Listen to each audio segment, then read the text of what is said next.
Very good. Okay, good morning, everyone. Thank you, Laura Holland in the USA. Thank you, Gloria and Irma in Ecuador, Raj in Canada, Roxana and Marisa in Lima, Luis in Ecuador, and Micaela also in Peru, and everyone in Facebook Live. Today is the 25th of April, 2021. Believe it or not, this is our 44th International English Online Meeting. And today, as every Sunday, we have a very special guest from the USA, Laura Holland.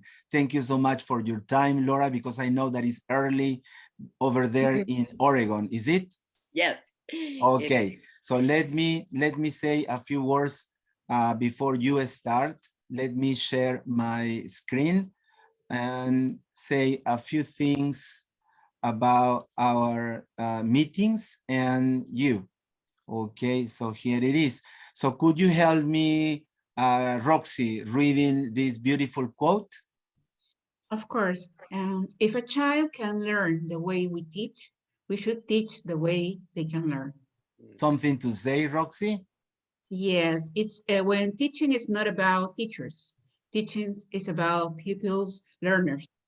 And we have always to teach the way they learn. It's Right. not like this is my style, no? It's Right. student's style is what is more important. Right, especially in these days, right? Mm-hmm. That's okay, right. Marisa, will you please read this beautiful quote? Of course, Jaime. Okay, hi everyone. Teachers affect eternity. No one can tell where their influence stops. Something you want to say, Marisa, about it? Yeah, of course, we have a great role not only in the classroom but in society, right? Because we build this sense of community, we build citizens, so we influence, we impact lives. This is a great role we always have to take care about, and we have to keep in mind. Okay, thank you, Marisa. Raj in Canada, please help me. See, the worst thing about making a mistake is being afraid to make one. Well, how can I go wrong here? I think there is no way for you, Raj. It's important that, you know, teachers see mistakes as an opportunity for a retake, you know, and learn other ways to do that thing. Looking forward to your presentation, Laura. Yeah, and you know what? 10 minutes ago, there was a blackout here in the area where I live, and I was in panic. I said, now what I'm gonna do? But it's beautiful to feel in panic and to make mistakes and feel relieved after a few minutes. Okay, so who is presenting? Yes, who is presenting in May, dear Laura? Let me see if you know somebody. Isabel Tapja. She will be talking about why use international standards and why should I assess and certify my students using them. Then we'll have Ovidiu Matthew from Romania. He will be talking about using literature to teach English as a foreign language. And then Anthony Michael Exebulam from Nigeria. He will be talking about post-pandemic life in a post-pandemic world. And last but not the least, Marisa Perez Cañado from Spain. As I said before, it's a secret, the topic she will be delivering and what she will be talking about. And today we have Laura. I was looking for photographs and trying to remember how long have I known you, Laura? This was, do you remember where? I think, was this Arequipa or Trujillo? Arequipa. But we met the year before in Trujillo. We met in 2015. I knew you would remember. I knew. Because I don't remember many things now. And this was in Peru, TESOL, in Arequipa, 2016, when I was younger, wilder, and freer. You've always been young, dear Laura.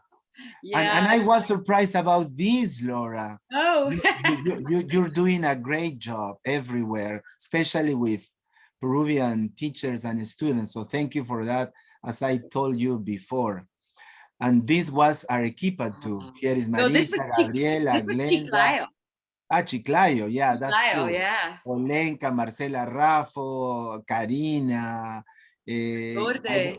Yeah, all the This is Nele. Me too. Me Nela, too. yeah. And Marisa, Yeah. you're in this, Me right? too. Hi, Yes, Marisa. I am By the here. way. Yes.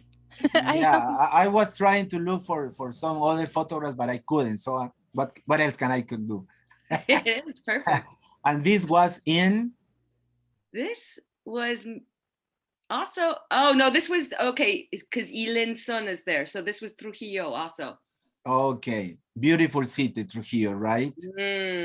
Love Trujillo. Yeah, me too. And you were running for presidential elections? Yes. Where this was Cesar Vallejo University, right? Yeah. So this is, I think, Chiclayo also. Yeah, yeah. So let's talk a little bit about your life, Laura. Laura G. Holland. I wonder what G stands for.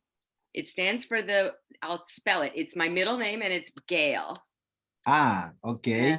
Because I was named for my grandfather who was Louis Gedalia. And so I am Laura Gail. E parli italiano, Laura? No, italiano no. Es un nombre ruso. Ah, Russian, yeah. I don't speak Russian yet. No, So Laura, so Laura G. Holland has been working in classrooms since the 1970s and teaching English language for nearly 35 years on the University of Oregon faculty since 2006. She teaches English language and teacher education practica, online professional development courses for international teachers, and she is the faculty mentor and teaching assistant supervisor for the American English Institute and MA faculty for the Language Teaching Studies program in the Department of Linguistics at the University of Oregon, USA. Mrs. Holland is also the external reviewer and works annually with the teachers of the BNC ICPNA Chiclayo in Peru. She has published numerous articles on language teaching, mentoring, and classroom observation, and co-author the teacher training guidebook, Shaping the Way We Teach English. This one. From observation to action, yeah. Yeah, this one, wonderful material. I didn't know you were part of it. I just love it. I didn't know, but yeah, congratulations one more time. Yeah, from observation to action, published by the US Department of State in 2013. Your special interests include, how do I know this?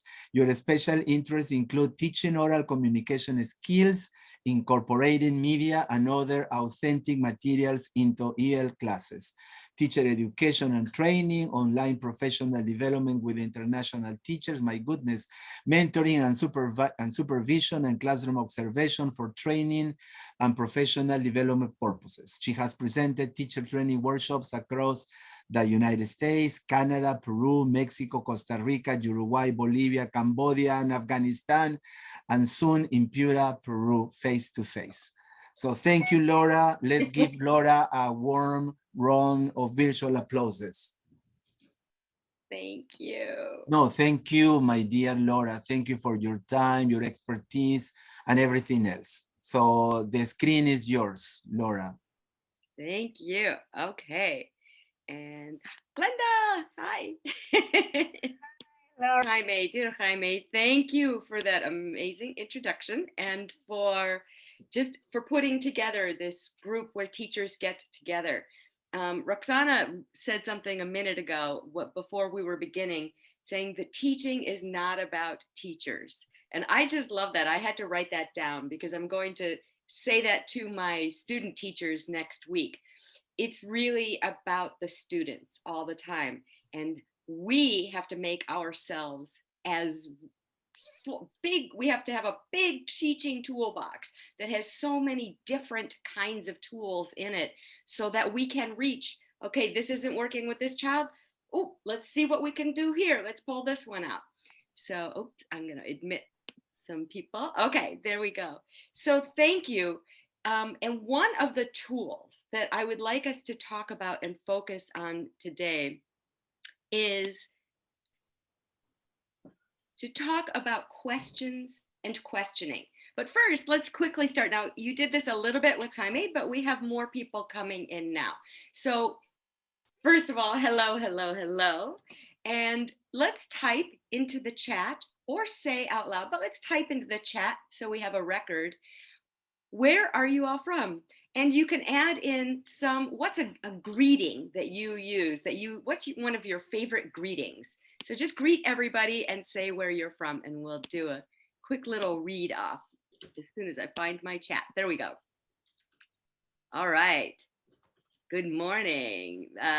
We have, let's see, Jaime says from Piura and Medellin. Okay, Juan, great. Lima, Edison from Quito. Excellent. Oh my gosh, we have people from all over. Saludes de, how do I pronounce this? Oops, keeps popping. Guayaquil? Yeah, perfect, perfect. Excellent. Okay, Glenda from Lima. Hi, mi amiguita. From Lima, from Canada. Hey, awesome. Who did I miss? I must have missed somebody. No, I think we got everybody. Let's see. And Luis from Guayaquil. Awesome. Well, welcome. This is so cool. And I will say, just parenthetically, a year ago, when everything started closing down and we had to take our classes online, I resisted. I thought, this is gonna be a disaster, a complete and utter disaster. And now 1 year later, I can't believe how awesome it actually is. I've taught online professional development for 10 years, 11 years now, but I never taught a single English language class online until a year ago. And I really didn't think it was possible not to do it really well. And then I turned out to have one of my favorite terms ever. Why? Because the students who came and who were there were really dedicated, and we all fought through the technology, and we were all learning, and we were all scared, and we were all in it together. And it was just the most exciting. I think this last year has been horrible in many ways, but also amazing and wonderful, and with opportunity in other ways, and the ability to connect with people from around the globe. So, well, here's what we're going to talk about today. Questions and questioning. All different kinds of, I want to come at this question and look at it in all different kinds of ways. So what's my rationale? Well, we're all teachers, right? And so we ask a lot of questions all the time, all day, every day, right? And there are different ways that we can approach questions and questionings with our students, and then also with ourselves. So in the next 60 minutes or so, I just have to move this over a little bit so I can see you and my slides. In the next 60 or so minutes, we'll explore a few ideas together, and that I hope you'll think about how we deal with questions and questioning in maybe a couple of new ways, and get a couple of new little tools, or a good rationale for why some of those old tools we've been using are really, really good. And then we'll, of course, have some time for questions. Also, please feel free, if you have a question, to ask during the middle. That's fine with me. Let's talk first about a questioning technique, one that we use to pose questions, because this is something that we should think about a lot with our students. How are we posing questions to our students in order to give maximum opportunities and to find out what they know and what they don't know? Right? So I know that everybody in this group knows about think, pair, share. And I have a funny little story about it, actually. I thought I invented think, pair, share. Why? Because I was teaching in the classroom, and I was calling on students, and I was doing it in all different kinds of ways, but I kept thinking, what's happening? I'm asking a question, and it's pretty much the same 4 or 5 students whose hands are shooting up, or who know and who are ready with the answer within an instant. But then there are so many more people in my class who need a few more seconds to think. And I'm that kind of student. I am a student I am not a fast learner. I I talk fast, I walk fast, I eat fast, but I don't learn fast. So I have a lot of empathy for my students who need a few more seconds. So think, pair, share is a technique and a tool that teachers around the globe have been using for a really long time. And I didn't know that. I started thinking, well, what if I just asked them a question, told them to hold on a minute, think, and then go ahead and then answer, and then I call on the pairs. So what I didn't know was that I was engaging in think, pair, share. Then I started going to conferences and reading articles and books and everything. And I started hearing think, pair, share, think, pair, share, think, pair, square, share, think, pair, share, think, pair, share. And I was like, oh, that sounds so much like what I do. And then I started doing a little more research, and I found Frank Lyman, 1981, from the University of Maryland. Nobody gives him credit for this. So I want to make sure we give Frank Lyman, thank you, Frank Lyman, credit for coming up. Thank you, Frank. Thank you, Frank. Thank you, Frank. Yeah, right. Let's everybody give a big cheer to Frank. Yeah, let's give him. Very good, very good. Very good, because to me, this is one of the most powerful tools I have in my teaching toolbox. And why? Because it's really good. The thinking part is really good for learners who need a moment to think. And the pair part gives students the chance to kind of talk out and test out their answers before they go public, right? Because it's when we say it in public that they get, you know, their faces start getting hot and they get worried about making mistakes. And then the share part, the teacher can call on a pair to answer. So maybe they don't answer with the first answer they came up with. They answer with the one that they realize from talking, oh, that's a better answer. So why, again, is it important for our teaching? Every student has a chance to think and produce for every single question that we pose this way. So I want to talk about that for a minute. Is if every student has the chance to think and produce, shouldn't we be using think, pair, share even a lot more than we really do? Because when we ask a question and students answer, we call on them, maybe we use our sticks, our name sticks. Oh, Luna, what do you think about blah, blah, blah, blah, blah. Oh, Ugo, what do you think? La, la, la, right? So we can do that, but then we only know really about one student at a time who's answering a question. But when we talk about think, pair, share, and then we call on a bunch of different pairs, we can find out who it is. And even if we don't call on them, they have produced the answer with their mouths. And what I say, I pose a question, I put up a stop sign, I say, don't answer yet, just think. I give everybody about 10 seconds to think. And then I say, okay, go ahead. It's sort of like chat bomb, right? And the new chat bomb thing. And then they can start talking to each other. And the one rule I say is that everybody has to share, even if you're saying the same thing. But if you have something different, try to persuade the other person why that answer is correct. So now I'd like to pause my talking for a minute and let's hear from all of you. Either unmute yourselves for a moment or write in the chat, what is one way that you use think, pair, share, or have used? Or what is a reason why you think it's a really good tool that you use? Can I say something? Yes, please. Yeah, okay. I've used this technique with shy students, especially. Mm-hmm. Okay, and then that was one way for them to become acquainted with the fact that at some point they need to develop the skill of public speaking. Uh-huh. All right, and then that's why I always begin classes with pairs and with questions first, to begin with questions, and later on with working in pairs after sometimes threes, let's say, in a month, but with the special people with special, let's say, needs, people who are extremely shy. I use this almost all along the term, and then I can add another person or change partners, but always as a pair.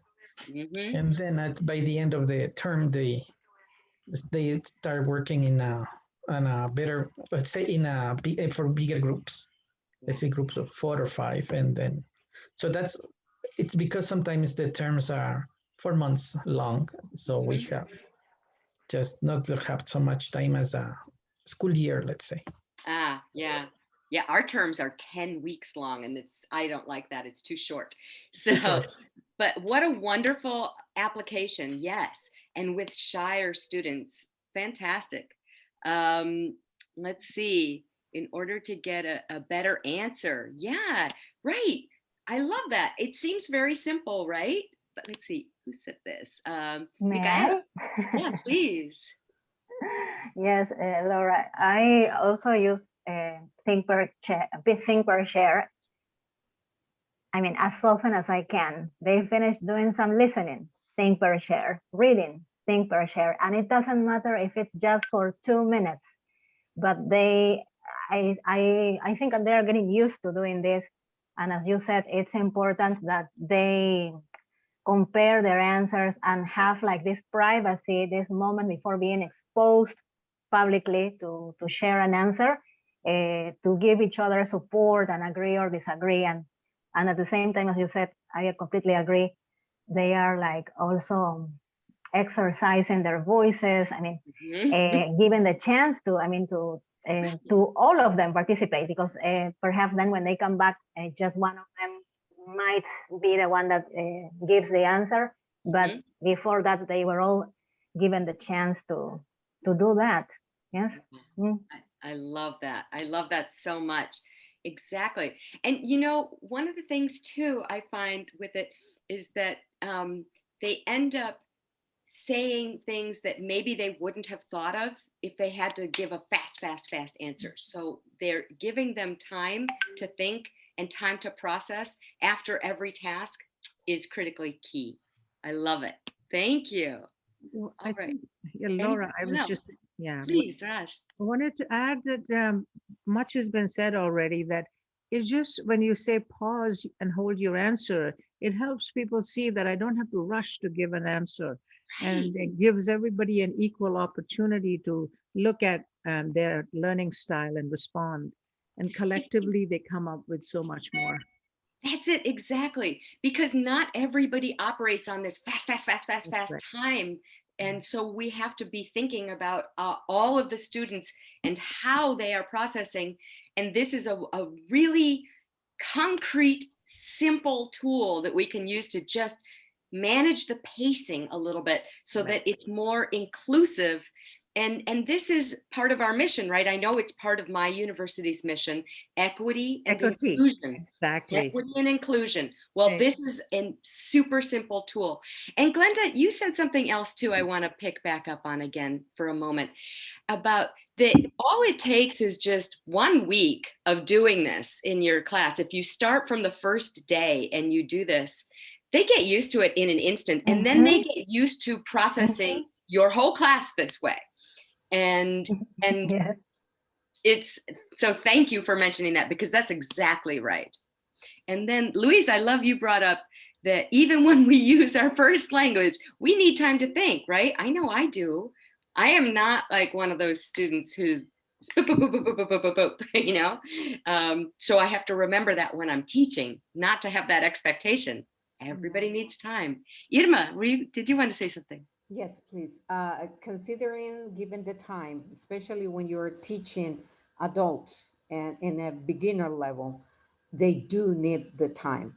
I know that for them, grammar is a big word that has a very emotional impact in them. So using the think, pair, share when you're teaching adults and you're introducing a grammar component, it's perfect, because they do need that time. They put together what they have learned, even though it's to create a simple sentence, and then produce it as a pair, give them a confidence like, oh, it's not only my mistake. If it's a mistake, it's going to be the mistake of both of us.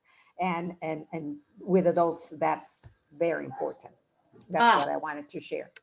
That is so on the nose, exactly, because that's another piece when we're teaching adults. We have to think about their ego and the adult ego, because really not being able to express your own adult thoughts in the new language, that's like one of the few things that can make you feel really stupid, right? I mean, for like me trying to buy bananas in Cambodia or in Germany where I don't speak the language, it's I just feel like I'm trying to talk and I can't talk.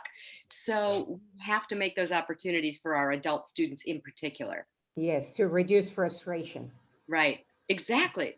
And you know, I like, Irma, that you talked about time also, because some teachers may say, oh, but it takes so much time to do this, you know, it's so much quicker just to call on students. It's like, well, it's a balance, right? Because I think of it as a worthwhile time investment, because yes, it does take more time to do questions this way. But what's the reward? The reward is, again, what I have at the bottom of this slide here. Every student has the chance to think and produce for every single question we pose this way. So also, we're going to have students who come into our class, some of them who know the answer, but will never they will not shout out an answer, or just, you know, if you say, oh, go ahead and unmute yourself, or just call out your answer.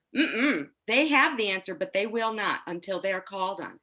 And some students come in not knowing the answer, or being so afraid that they're hoping, you know, they're their cloak of invisibility, right? That please don't see me, please don't call on me, please, dear God, I'm not here. Okay, you can't see me. If I look down, you won't call on me.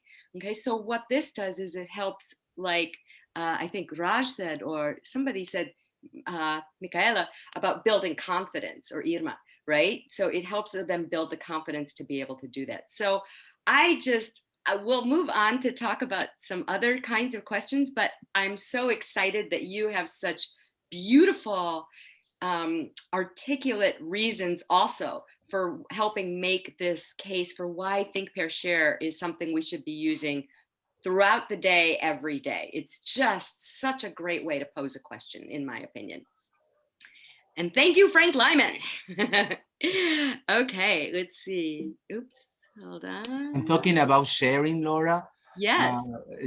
This presentation has been shared 35 times in Facebook Live. Oh my gosh, already? Yeah, wow. Already. So lots of people are listening, learning, and watching you. Hi, everybody. Awesome. Thank you. Hi, babe. No, thank you. Please, thank you. All right. So now we have Think, Share, Action Time. So I have a question. This is a question I ask, a different kind of question. And this is a kind of a question I ask to every single class I ever teach. English language class, teacher training, workshops, PD sessions, everything. So just think for a minute. Now, okay, so right, Think, Pair, Share is a lot harder on Zoom, right? We've discovered. So one technique is, if you want to do the pair part, you can put them in breakout rooms and come back. I've adapted, I do that sometimes if I have enough time, but sometimes I just do Think, Share, where I just have them think and share, and then we'll do the pair part when we're back in the classroom together face to face. But here, who do we learn our first languages from? Don't answer quite yet. Let's do this as we'll do it either as a chat, or you can unmute yourselves and speak up. Just think for a minute. There's more than one answer. And then you can type your answers in the chat or take turns calling out. Who do we learn our first languages from? Go.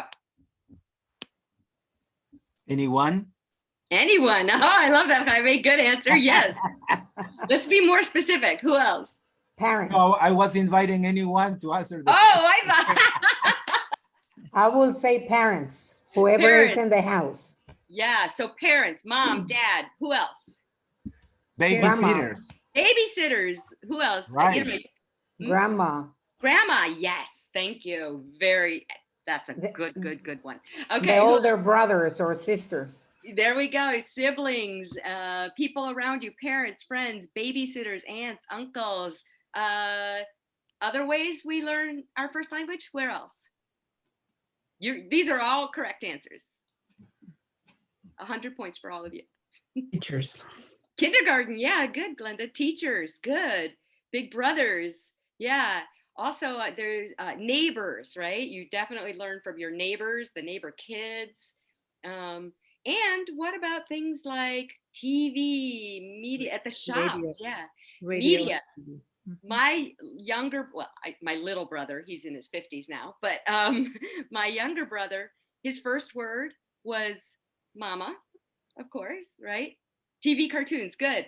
His second word was Batman. Why? Because all of the rest of us were all watching Batman after school. We'd run home from school and we would watch Batman after school. So did I. So did I. So did I. There you go.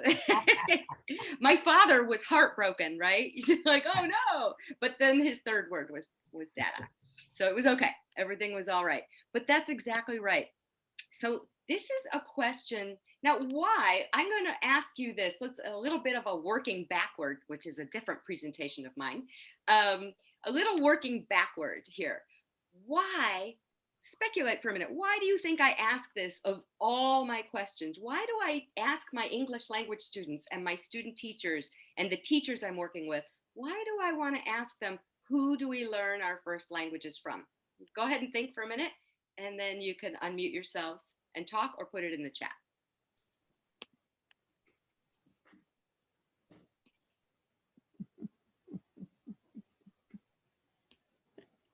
Anybody have a thought about why I might do this? Maybe to provide a clear idea that we learn in different situations, in different contexts, and it is also an important with the emotional relationship with the person that is actually talking to you. And through that relationship, you have all the variety of alternatives of intonation, ways that the language is used. Maybe. I love it. So articulate. And yes, that is definitely one of the reasons I do this. Edison, do you want to talk a little bit about what you wrote? Yes, I was thinking about it, that we need to find different kinds of inputs. Mm-hmm. And then we learn from that. And then from that, we get to make up our own repertoire and registers. Ooh. So we know what to say and how to say things in different contexts. Simple. Beautiful. But it's very difficult, but it's simple at the same time. Yes, exactly. Micaela. Oh, I'm sorry. No, don't worry. That was it. Okay. So Micaela. Yes, I think you want to find the way that we learn our first language and then compare when we learn English. Yeah, you're really getting to one of the heart of my matter here. Yes, everything that everybody has said so far is a reason why. Exactly. And I think you ask questions to see if there would be different answers. So there's a diversity of answers and how we can pull them all together and make sense of it. These are all reasons. And Gloria also talked about because they need different motivations, right? And yeah, absolutely. And everything that you have said is exactly right. Another key reason why I ask this is because it is a key component to my community building. And that's another presentation I have about. I think building our language learning communities is one of the most important things that we can do as teachers. It helps raise motivation. And what I tell my students on the first day and part of the whole first week, I don't spend any time talking about the syllabus. I give that to them as homework to read at home on the first day. I do not want to be talking about the rules of the day, the rules of the class, and 20% and 30% and 40%. I want them getting excited about being in my class where they are going to learn something. And so I say, we have a talk on the first day about the kind of environment that we're going to have and how we're going to learn. And that when we ask them, who do you learn your first languages from? The mothers and the fathers and the aunts and the uncles and the grandparents and the siblings and the TV and teachers and neighbors, right? All of that. Well, that's a really rich source of language input from many different sources, as several of you discussed. But then what happens when we get into second language classes?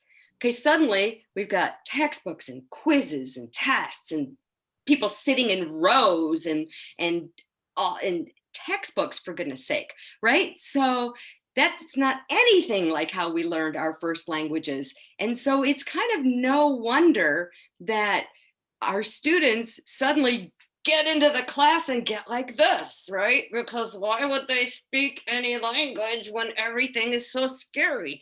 Okay, it's so different and it's so not a natural way to learn a language. So I ask this question to kind of set up the tone and the atmosphere. And then I keep doing this over and over and over again in the first weeks so that we really help build our community. And I've been doing this for a long time now, and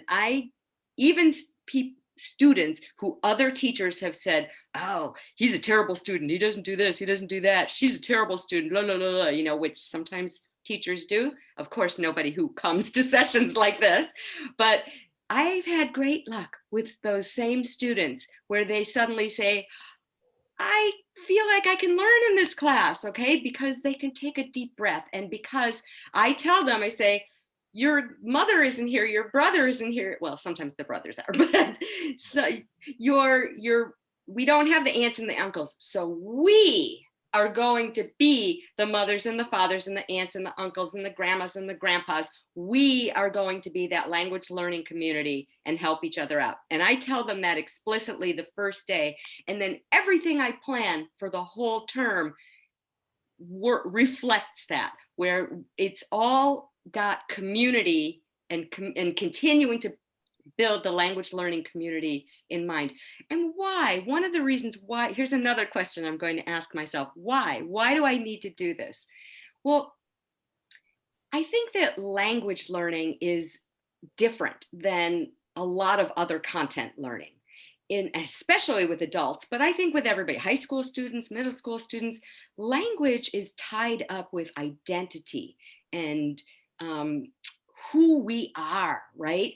And when you're trying to express your thoughts, especially adults, it's more than knowledge we're talking about. It's something very deep going on. And so we as teachers, through our procedures, have the opportunity to make choices that every time that pull people in and get them connecting with each other as much as possible. And then back to Roxana's thing is teaching is not about teachers. So it's about our students, right? And we want to keep bringing that back. So that's just one of my first day things. The other thing I say on the first day, the other question I ask them, I didn't make a slide about this, but try this with your students. You will love it. I ask them on the first day, can you learn a language without making mistakes? And they start looking at each other like, is this a trick question? And then they're like, no. It's like, exactly. You cannot learn a language without making mistakes. You are going to make mistakes. You're going to make a lot of mistakes. I'm going to make mistakes. We're all going to make mistakes. Guess what? We're not doctors. Nobody dies when we make a mistake, right? So mistakes are how we learn. And that's another piece, another question you can ask your students on the first day to kind of help calm them down and pull them in to make them more responsible for their own education. I tell them your job is to make a lot of mistakes, then learn from those mistakes, and next week make new mistakes. And then I also tell them they're not in competition with each other. They're only in competition with themselves. And then I say, you just need to be better than you were last week. That's all I'm grading you on. I'm not grading you on how you are compared to, Jaime and Gloria and Raj and Irma, okay? Everybody is graded on where you started and where you are at the end of the course. What can you do? Now that you mentioned that, Laura, you just remind me that I usually tell my students, how did you learn to cook? How did you learn to dance? And they start by mistakes, okay? The same thing. And I also tell them, how did you learn to kiss? Do you remember your first boyfriend? I asked them, or your first girlfriend? You made mistakes. Sorry, we all make mistakes. So welcome to the world of making mistakes. And then relax. Yes, that's true. That's true. Thank you. It really helps set the tone. And I just have, ever since I started doing this, I've been doing this for about maybe 12, 13 years now. And I can't believe what a difference it has made in my classes. So I highly encourage you all to give it a try. All right. Now, oh, sorry. Yes? No, we will. Oh, very good. Very good. Excellent. Okay, here's another question. Now we're going to turn to a slightly different topic here. Questions that we ask to check in with our students, to take their temperature, right? To take the pulse of our students, because they will be in different places. So, and now this year in particular, all right, is, for example, how are you doing? These days, not so much a small talk question anymore, right? It could be a much more important question that we're asking. And I know that we have been dealing for the last year with many students who are struggling with mental health challenges as a result of the pandemic, or maybe they were a little bit shaky before the pandemic, and then the pandemic just sort of pushed them over the edge a little bit. So we are responsible for the whole body, for the whole student who enters our room, because they can't, even if it's a Zoom room, they can't learn if they are in really bad shape. So I like to check in with my students either using a poll or the chat. And I might say something like, on a scale of 1 to 10, where are you today?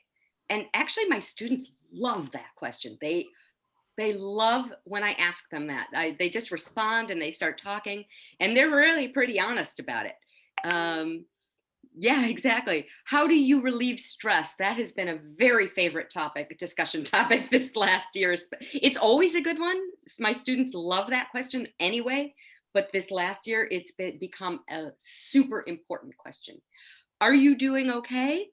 All right, let's see. We've got some things in the chat here. Oh, there, Luis, I love this. In a language class, when the spotlight is permanently on the teacher, something's not quite right. Yeah, beautiful way to say that. And then Gloria says about this, really the stress continues, but when you love the teaching, this changes everything. Oh, I so agree. Now, how about you can either say, unmute yourselves and call it out, or put it in the chat. What is a question? Oh, here, wait, I think I have a slide for this. Yeah. So what is a question? Write a question in the chat that you might use or that you already use with your students to kind of check in with them and find out how they're doing, maybe on an emotional level. You know, are they ready to learn? Okay, let's see. Because of the pandemic, Laura, sorry, while the other people are typing, I always ask them how they are feeling, their family, and unfortunately, some of them have problems like his or her father or mother passed away, or a relative, and especially in these days, I guess that I would say that feelings and emotions are really important.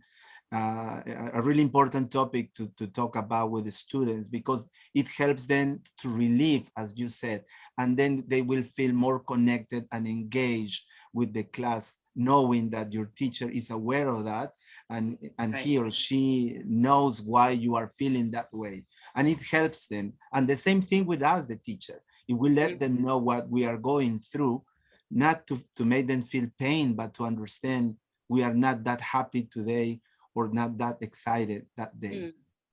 Yeah, I think that's exactly right. It's absolutely right. I have 2 students who lost one who lost a father and one who lost a mother to COVID, and it affects her daily basis. So because I know that, and because we checked in and she felt comfortable enough to share that, I can ask her, all right, do you want to talk about it? And it became clear she did want to talk about it. Some people won't want to talk about it, but other students will. So a question we can just ask them, do you want to talk about your loss, or do you want to just sort of come to class and forget about it? And some students will choose one, and some will choose another, and some will choose something else. So let's see, here we go. Oh, Glenda, I like that too. Today I'm thankful for. That's something else that I've started class with. Today, what what are you thankful for? And or we have another question, silver linings. So we talk about how terrible it is. I introduced the concept of every cloud has a silver lining. So what have been some of the silver linings? In fact, I would try that with your students. I wholly recommend. That has been one of the most exciting discussion questions I've had all year long, was how, anyway, students really answer that. Asking about pros and cons for the week or the day before, depending on the frequency of the class. Nice, Irma. And I love thinking about pros and cons. Now a little later, I'm going to talk about critical thinking. That is posing a question that raises it up. It goes beyond comprehension to talking about using higher order thinking skills. Awesome.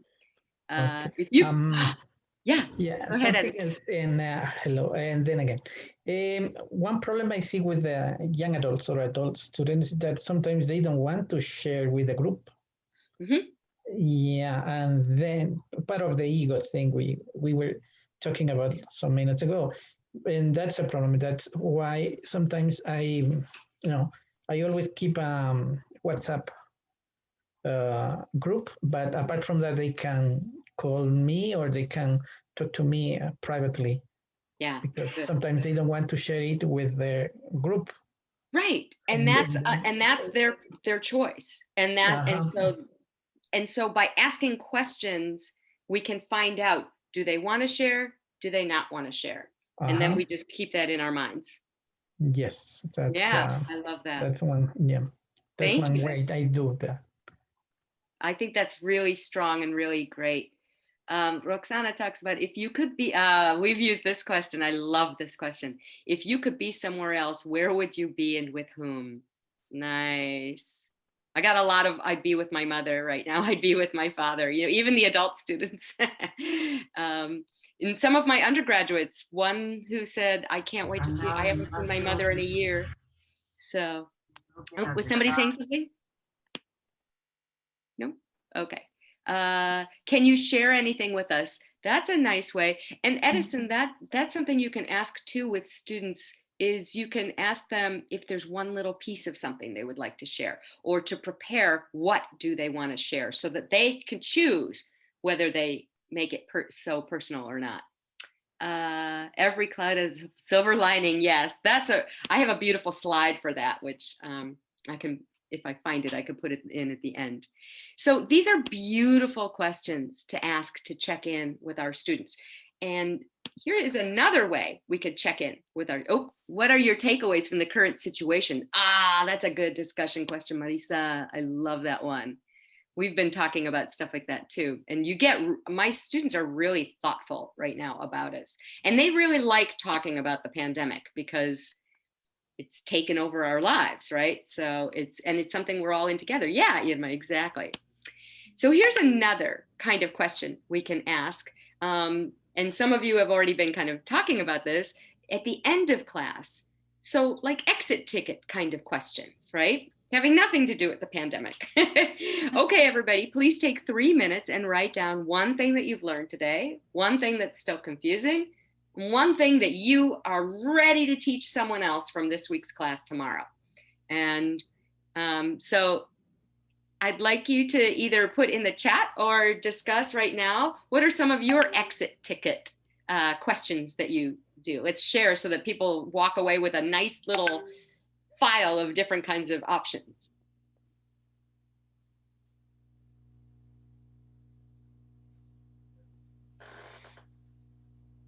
Anyone, please? Anybody, yeah.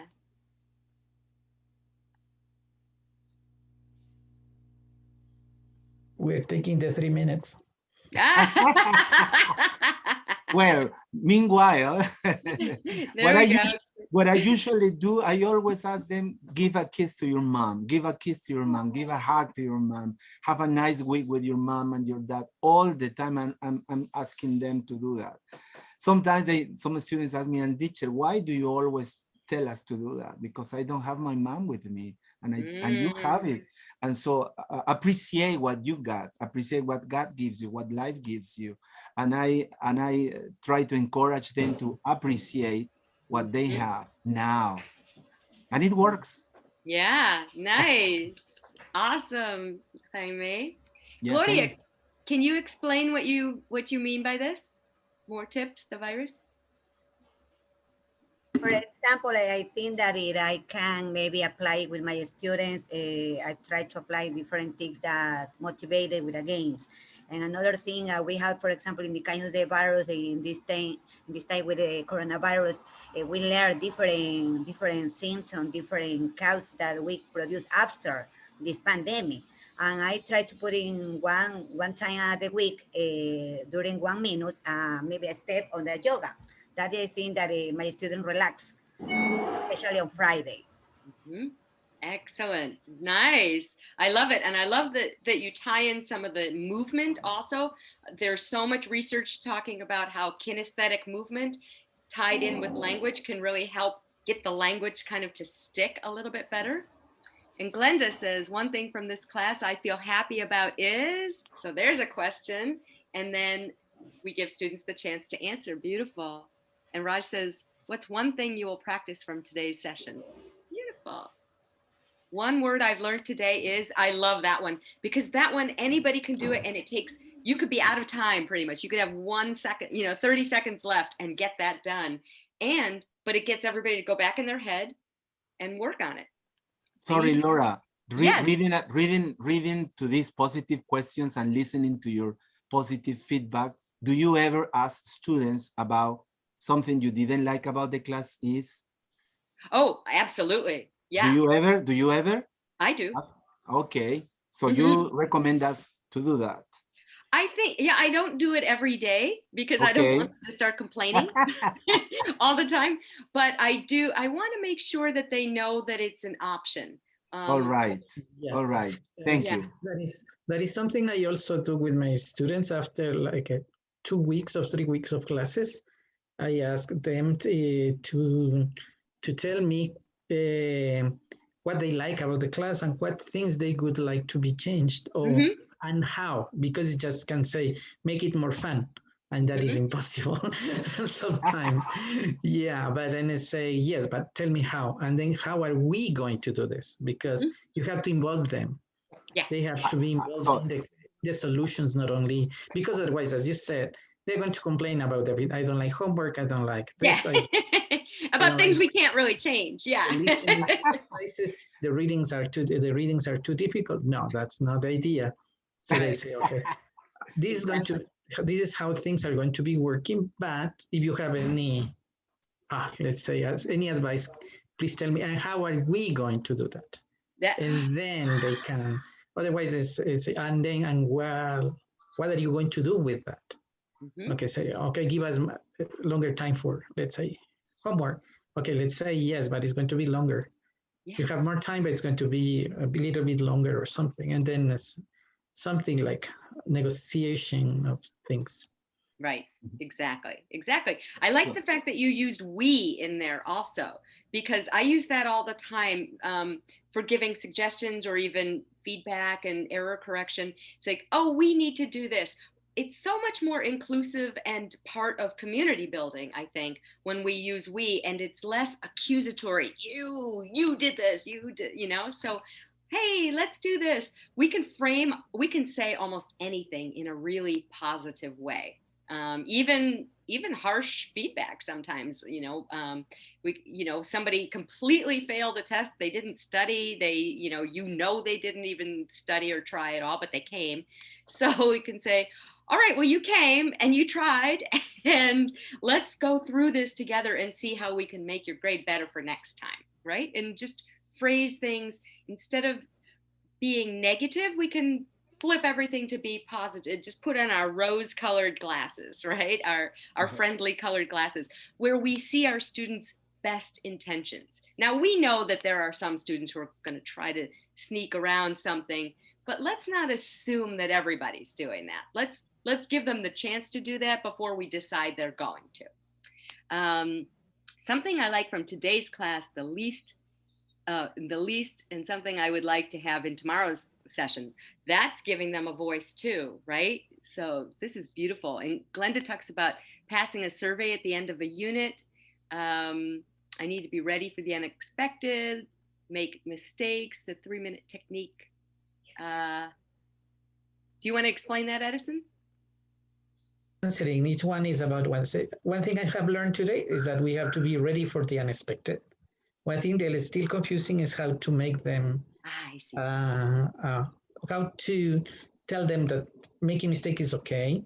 And so don't be afraid, at least during class time, right? Because in exams you don't have that.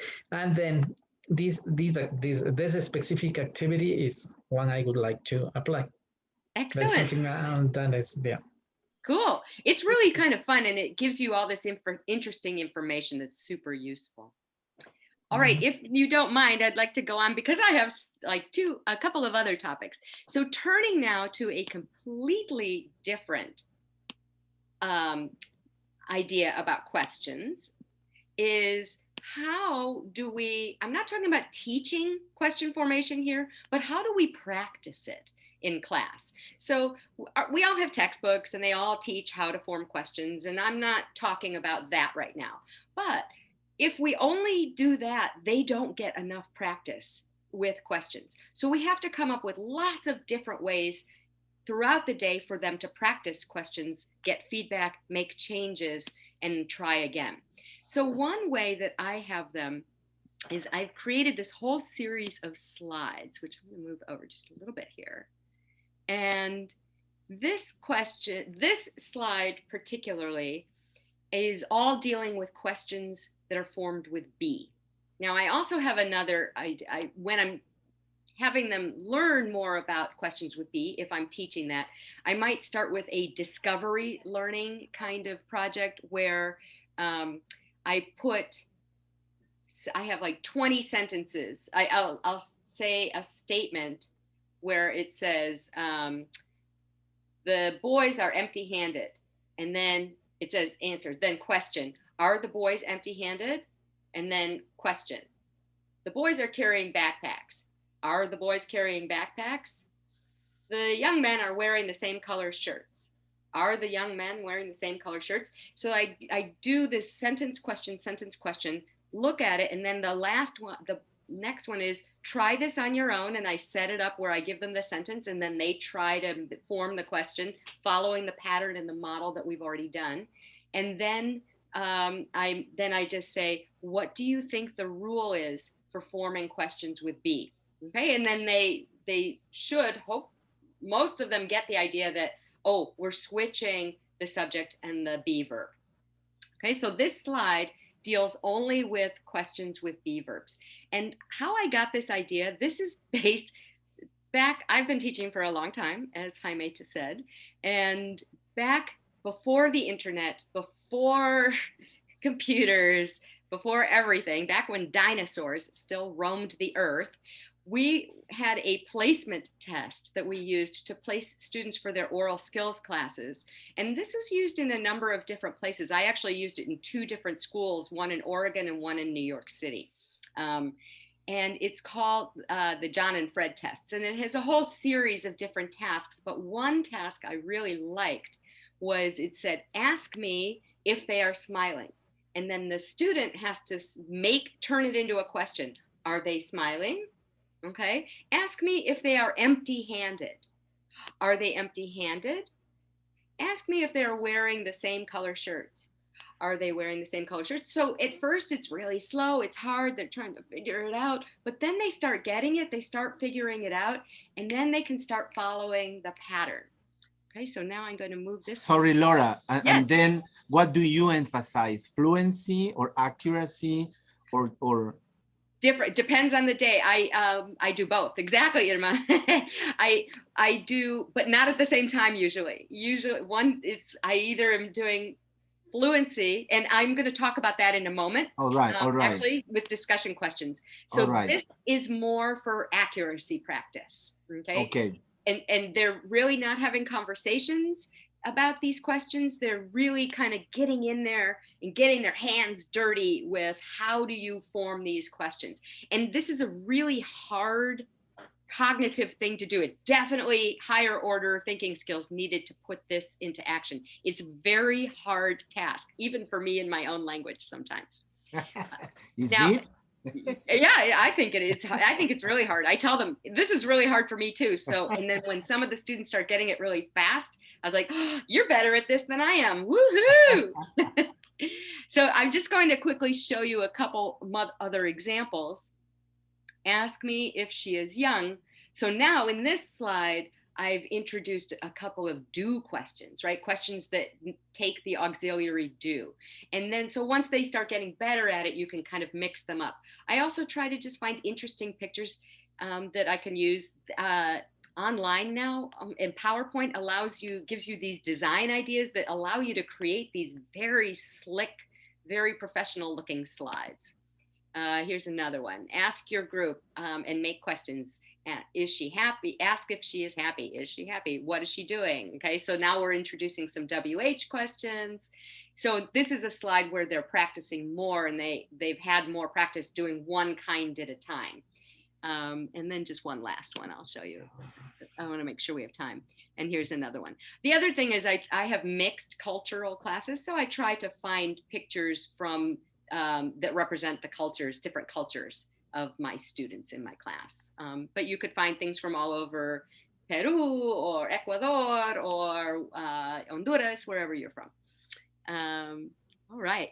So I just wanted to share that technique with you, and I hope that you will try it. And I'm going to send a handout at the end and also post a link in the chat to the 2 handouts that I have for you. And so then you can try this out and make some of your own slides for your own students.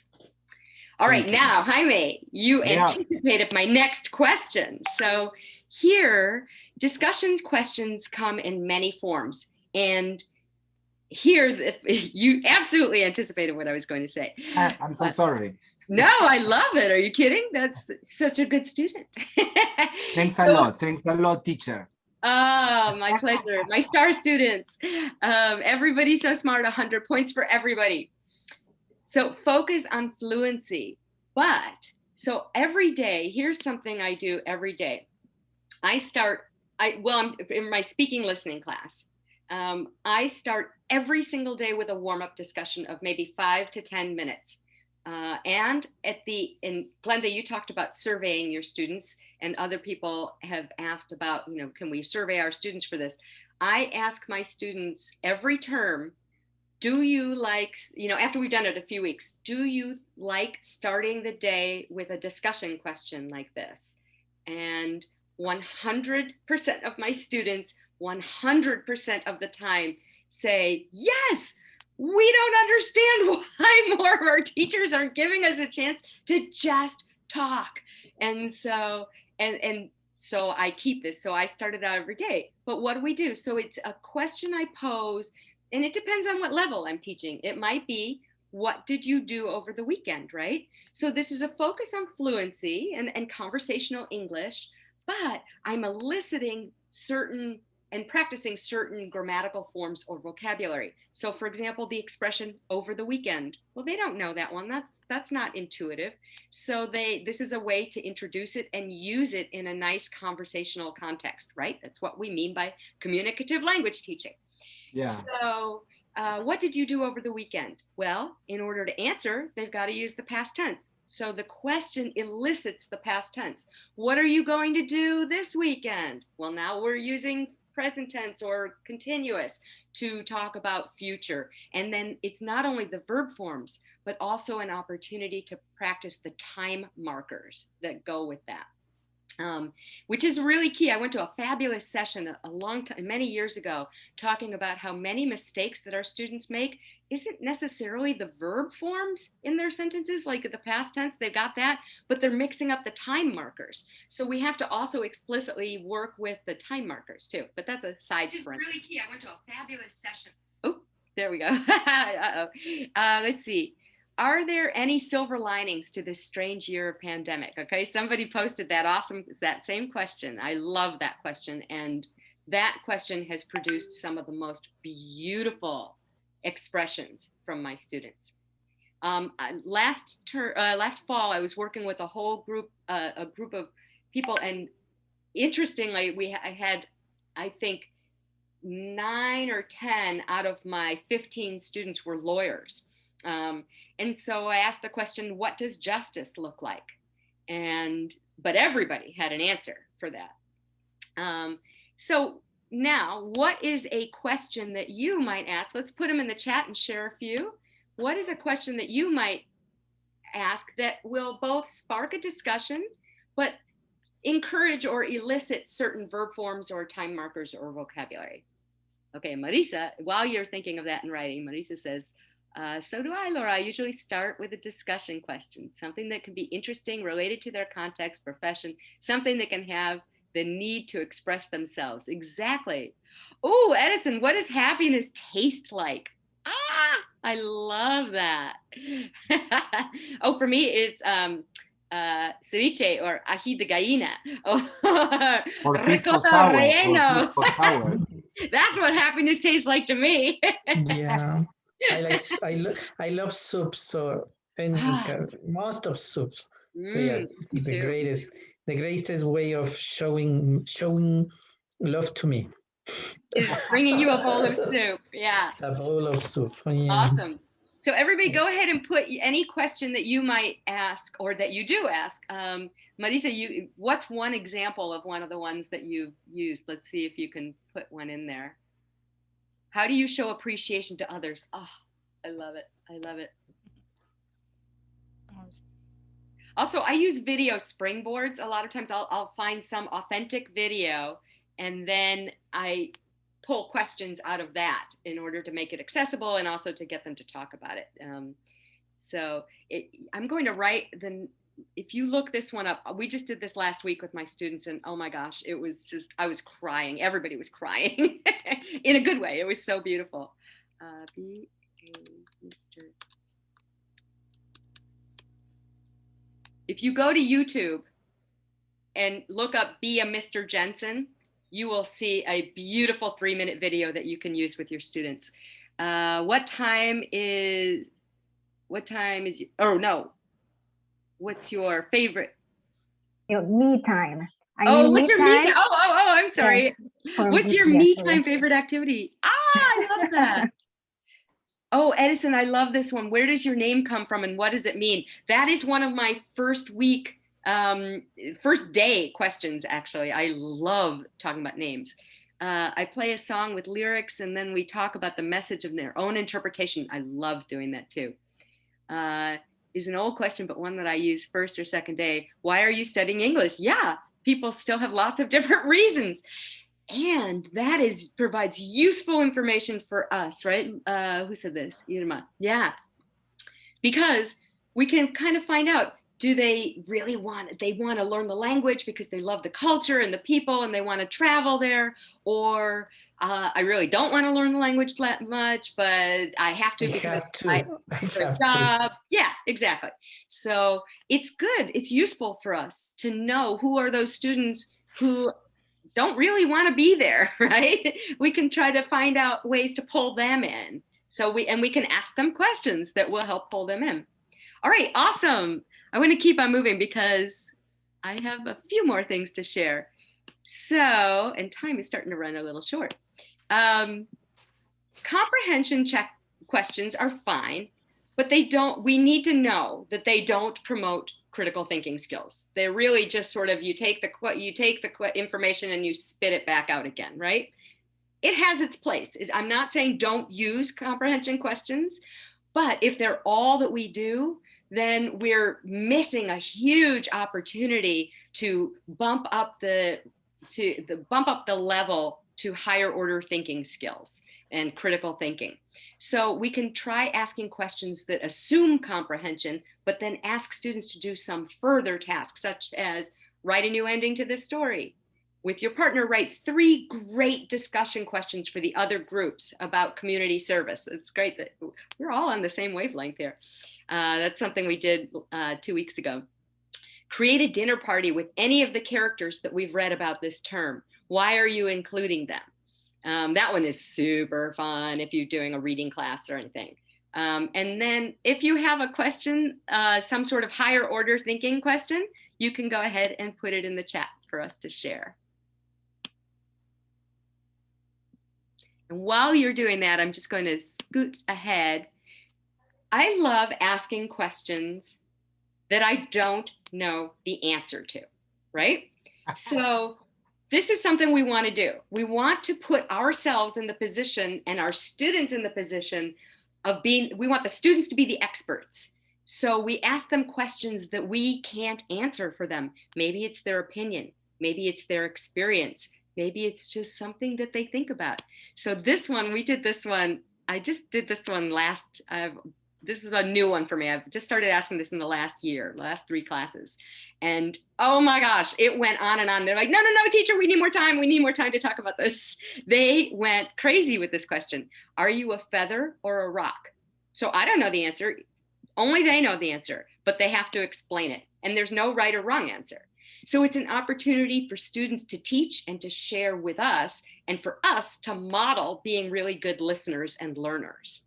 So just another 2 that I have on that line of what color are you? Okay, so Edison, that's a lot like what you were talking about. What does happiness taste like? What color are you? Please explain your answer.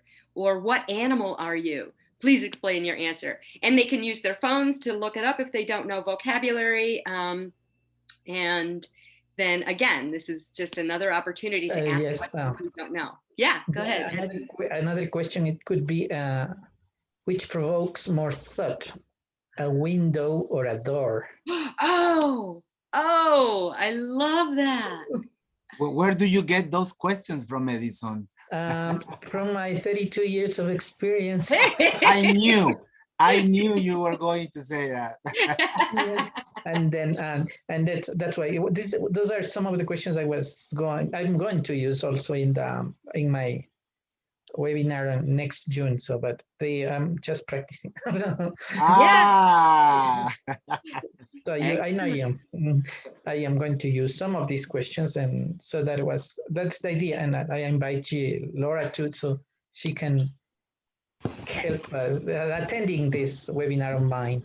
I would love to. That sounds great if I'm not teaching at that time, or it's not the middle of the night for me. No, it's the same thing. It's the same thing with Jaime. Oh, perfect. Then yes, I would love to. June the 20th. All right. Oh, excellent. Yes, sounds great. All right, here I want to move on because I just have so many things about questions to share with you. Working backward. This is fun, and this is another whole presentation that I have about looking at working backward from many different ways, but this is one aspect. So we give students the answers, and then they have to make questions, and they either write them, they say them, or they record them. Because I teach oral skills classes, speaking, listening, I have them making me videos almost every day, just 1-minute videos, just so I can get samples of their speech and so they can get used to doing it. But here's a working backward question. So the answer, this is not quite factual anymore. This is an older slide now. I had a birthday since then. I'm 61. What's the question? How old are you? What's a possible question? Just shout it out. How old are you? How old are you? Okay, good. And this is not quite truthful anymore because I'm even older now. But right, how old are you? Can anybody think of another question? There was one other one that my native speaking students were able to, one other context we might say something like this. Talking about chronological age, I usually played with my students. I said, chronologically speaking, I'm 57 years old. But psychologically speaking, I'm 20, and really, and they have fun. And they say, no, you're teacher, you're younger. You are. because I'm making jokes, I'm playing with them and dancing with them, hey, having them express their happiness and feelings and emotions. So I like this activity very much. Excellent. I'm so glad. Yeah. And what? Can anybody think of another question that your age? Where the answer could be I'm 61? What's your age? What's your age? Good. That's another way to say that same question. Can anybody think of a different question at all? It might be hard if this is more of something I think if you know English from native. So for example, if you've spent time in a store, if some delicatessens or bakeries, if there's a long line, you take a number and then somebody might say, Okay. I'm number 63, what are you? I'm 61, okay? Or maybe if I'm talking about my address, are you 65 in Montepulciano Street? And it's like, no, I'm 61, okay? So that's another possible way.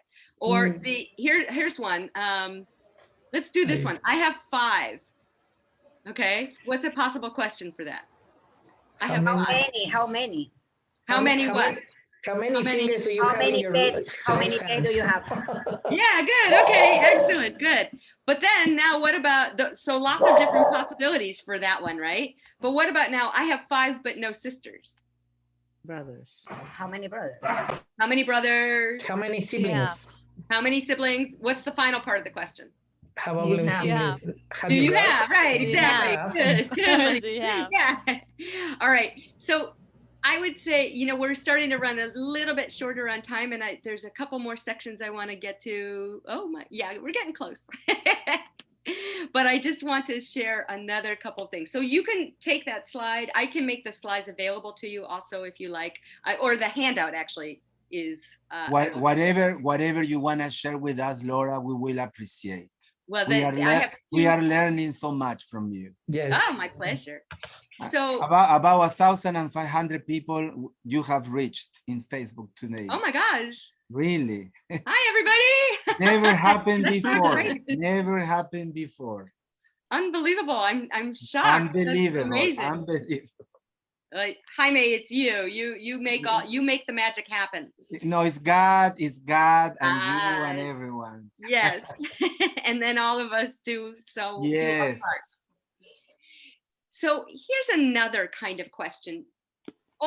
This is stepping back now and looking questions that we teachers can ask ourselves, okay? So notes to self, for example. So our own professional development checklists, right? So as I'm planning my lessons, for example, is this lesson, I ask myself this series of questions all the time. Is this lesson as active as it can be? Well, this part no, this is a little boring. Let's jazz this part up a little bit. Am I making enough opportunities for my students to be the experts? Is it well scaffolded? Meaning, is it broken into doable steps that set students up for success? How can I add more student agency? How can I build in teacher silence and make them the experts? Is there enough opportunity for personalization and practice? Does this plan recycle material that we've been doing from before? Am I practicing enough from before? Am I giving them enough opportunities to practice?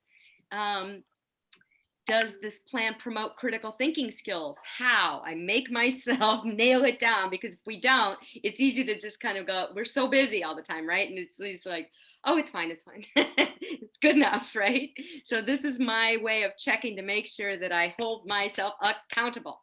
And am I making equal opportunities for all of my learners of every variety to thrive?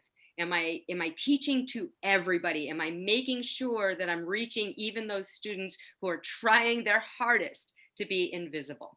So this is a series of questions that you can ask yourself. It will be on the handout also. And now, this is the second handout I am going to do. I know that all of you here, most of you here know all about Bloom's Revised Taxonomy. But if you aren't using this on a daily basis, I highly encourage you to, I'm going to send you a beautiful chart that just helps me with my lesson planning. And I'll open it up and show it to you before we go. It's just a one-page chart with all the Bloom's Revised Taxonomy verbs and criteria for supporting critical thinking and higher order thinking tasks for our students. And so when I'm making my lesson plans, I check this list and I ask myself, Is this as, you know, okay, I'm sequencing here. Good, that's good. All right, here they have to interpret. Here they're going to need to analyze and synthesize the material in order to complete this task. So then, yes, I know I'm achieving my objective then here. And so now we just have another slide or two, and then I will have time for questions too. One last completely different topic, again, but also related. What professional development will serve me the best in the coming year? And also, how can I be a leader? Okay, if you're here, that means you are already improving yourself and improving your teaching, and you are probably, many of you I know, are quite wonderful leaders. You present at conferences, you're writing articles, you go to webinars, you're developing your own professional development. So here are questions you can ask yourself. What do I want to learn more about? Okay, we all need to keep on learning. The last thing I want to hear from any teacher is, I've been teaching for 35 years. I know it all, right? No, I know less than I knew then. The older I get, the more I need to know. So we have to keep on going. What would be a good idea for me to learn about or how to do? Like what's missing? What holes do I have in my training or education? An example for me was the graduate program I went to didn't do a lot with teaching pronunciation. And I always felt like that was a hole in my education. So whenever I go to TESOL or conferences, I go to every presentation on pronunciation and teaching pronunciation that I can to get ideas that I haven't thought of yet. So that's an example. So think about, what are you missing, or what do you need to know more about, or what would help you be even a better teacher than you are now? What new learning can I take on this year? Okay, well, we've all taken on a lot of tech learning this year. That's whether we wanted to or not. And we've all gotten, I'm so much better. Zoom was freaking me out last year, and now it's kind of like, okay, we're good. And how can I help my colleagues or my institution or the field of EL teaching? Because everybody here is and should be a leader. So now I'm going to, while we begin taking questions, please in the chat write one takeaway that you will have, something that you will use next week in your classes that maybe you didn't know about, or that you thought about it in a new way. If you could put that in the chat, and then we can start taking questions also. So thank you, everybody. Oh, but hold on, let me put my files in while you're writing your questions. Oops, oh shoot. I had this all set up and then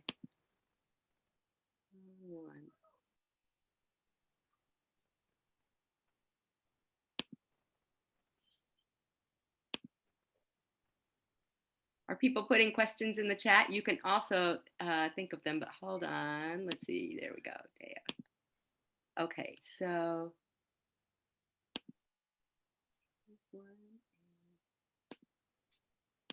Oh, I can only do one at a time. Okay, here comes the Bloom's taxonomy. And I'm going to put up the other.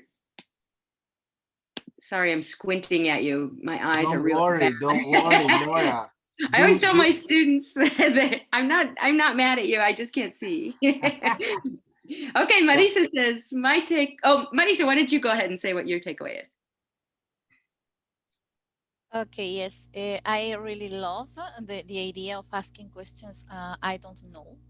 So then it's a way to give them the power, right? To empower the students, to give them this feeling. I think that would be great. I will start doing this week. Awesome! Yay! You're gonna love it. You're gonna love it the most, Marisa. I know you will, and you'll rock it. I will. Thank you, Laura. Thank you. Sure. Edison says the exit ticket questions. Good. Exit tickets. Exit tickets are cool. They're fun. Students really love them, and they give us really useful information for planning the next day. More A and Q. All right. Or Q&A. What else? Anything else? Or do you have any questions for me now? Jaime, do we have another moment, or do we have to end this moment? We have the whole world for you. Oh, good. All right. We can stay here. We can stay here up to midnight. Well, we'll just have to go take a break, make some breakfast, and come on back. Take a nap and come back. Excellent. Okay. Go cook and come back. There we go. We still got 5 more minutes, dear Laura. Excellent. Micaela, how about you? Do you want to read yours? I love that. I will ask them, what color are you? What animal are you? So because I have kids, my students are younger, so I will use that. I've used it with kids. It works really great with kids. Yeah.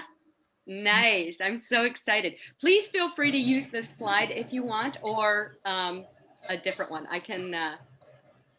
We will, dear Laura, and we will give you the copyright. These ideas come from Laura Holland. Thank you so much, dear Laura, for your generosity. Thank you so much. Oh, my pleasure. All right, so we have, this is my, any, wink, wink, wink, any questions?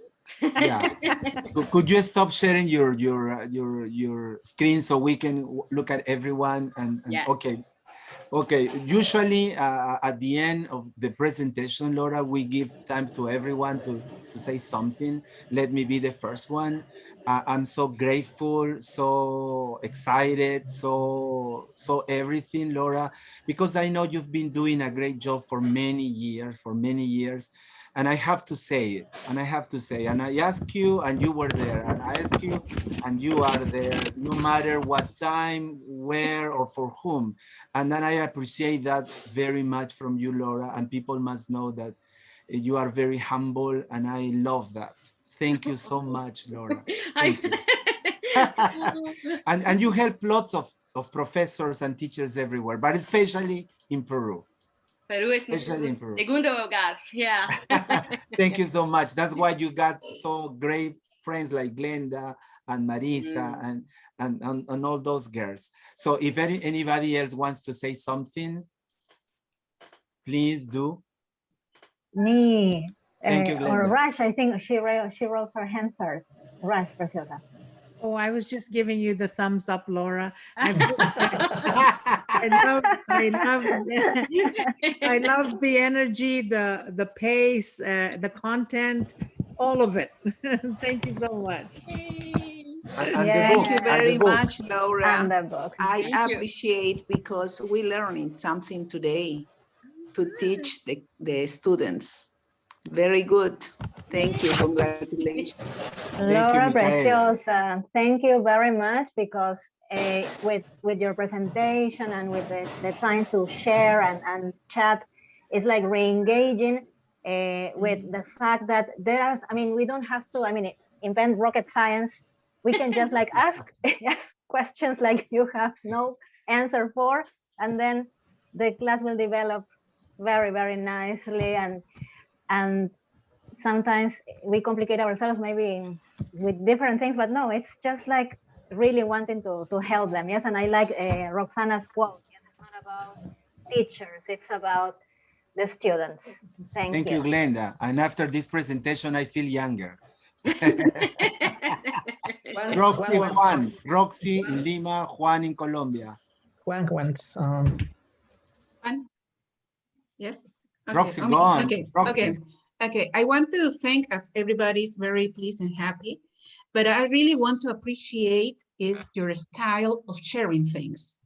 This means a lot to me, because sometimes we listen to some speakers and they say you should do this, this, and that, but they don't do it while they're doing the presentation. Your presentation was so quite engaging and interactive that I'm sure that's the way that you teach. And you do what you believe. So it's not just words, it's your style. I really, really love that. Thank you very much, Laura. Thank you, Roxy. You're not talking about me, right? No. Both of you. Thank you. Juan in Colombia. Okay, to me, it's always a pleasure to attend these meetings. When I cannot, it's because I have something else with my family. But learning from every one of you, it's been, I repeat it, a pleasure. And of course, Laura, I appreciate what you've been sharing with us this morning, because in my personal case, I've learned a lot. Thank you so much. Yeah. Thank you, Juan. Marisa Guacho, wanna say something? Me too. Yes, sure. I just And want to then give you. Edison. I just want to give you a present, Laura, because I think you would take it like that. Half an hour ago, I asked my daughter to bring me a glass of water. She brought it to me.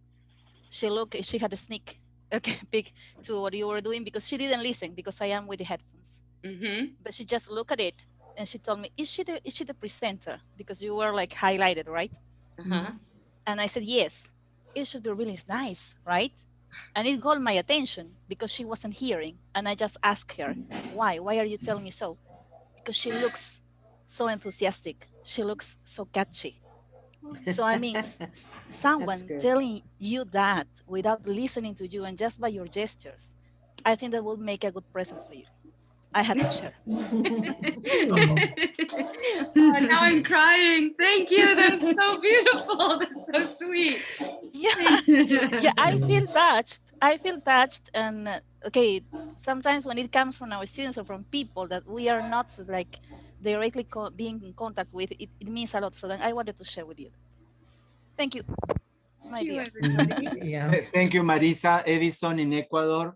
Yeah, what I was going to say is that these kind of exercises and techniques you have shared with us they are just empowering our students. Sometimes some teachers, some people may forget that the goal of teaching is students learning and doing and becoming, and that's one way to achieve that is by doing this kind of activities. When we respect our students' way of doing and feeling and the way they interact with us.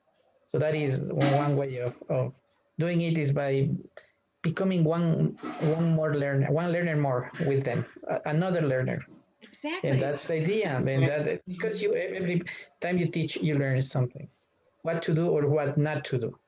And that's one of the things I always appreciate from these kind of things, but this especially. Thank you so much, dear Edison. And Laura, yes, Irma. And the last one, please. Oh, just a quick comment. No, don't rush. Don't rush, Irma. Okay. Take your time. 20 okay. seconds. To the question, what I'm going to be taking away from this webinar is specifically the activity working backwards. It's something that I never thought about it. It's simple. And when you explain about the different alternatives for a simple answer like I'm 61 and all the context that it can provide, I think it's a good exercise to expand the vocabulary and to span also the thinking of our students, because I was thinking only in, okay, how old are you? But then when you explain it, it's like, wow, I never thought about that. And that's what we are supposed to be doing in every webinar such as this one. We're supposed to be thinking out of the box, thinking in a different way. And I'm going to be taking away that activity. So I wanted to say thank you for showing us, for giving us those examples, very useful, and help us in our professional development. Thank you. Thank you so much, dear Irma in Ecuador. Yes, I'm gonna give you one more hour, Laura. Just a few words. Thank you so much, Roxana, Raj, Edison, Glenda, Juan, Luis, Micaela, Marisa, Gloria, and more than the 1,500 people we have connected in Facebook today. And this video has been reproduced in other websites like nearly 39 times, Laura. It never happened before, Laura. Let me be honest with you. And as I told you in the voice message that I sent you, receive all our appreciation, all our gratitude, because you are doing a great job. And we would like to hear your last words. Yeah. Final words. Like final words. Not last words, Irma. No. My final words on the topic. Yeah. Okay. that was subtle. So Sorry, Evie, so sorry. Oh, that's so funny. Something that everybody was saying made me remember that something I want to share with you all. And by the way, maybe I'll do the working backward one for my next one, because you will really for fun sure. one. I'd be happy to do it again soon. But to think a takeaway for today, one final takeaway for today, our old friend Paulo Freire, right, from Brazil, right? It would be great, right, if we could just open up our students' heads and pour in the English and the knowledge, right? It would be so easy. That would be awesome, but we can't. So what we have to do is find ways to unlock their brains and unlock their resistance and their motivation and pull them in and show them, this is where the party is. You're gonna learn so much. You're gonna be better than you were last week. So that's what we can do. We can make them excited about learning English, even if they come in thinking, oh, I don't want to do this, right? We can make them excited. So you are all here. You are all making yourselves awesome teachers. Thank you for this amazing opportunity to be with you today. And Jaime, I love you. Thank you so much. I love you too, dear Laura, and I love your job. I love what you do. I love your personality. Everyone. I'm happy that more people are meeting you and know about you. And let me say that in our international conference organized by our university, Universidad de Piura, in July, Laura will be one of our plenary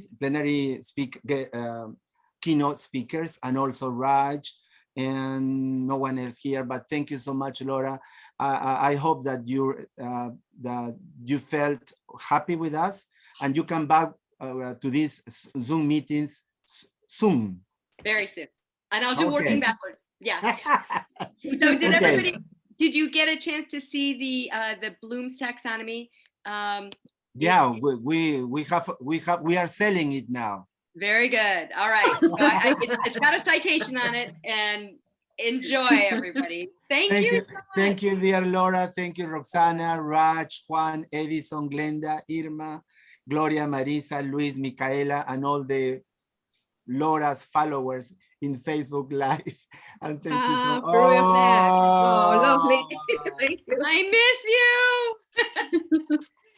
Thank you. Thank you so much, everyone. Well, Ruben is not around, but time to cook for some of us. Always. Bye-bye. Take care. Thank you, Laura. Bye, everybody. That is true. Bye. This was a blast. Thank you, Jaime. No, thank you, dear Laura. Thank you so much.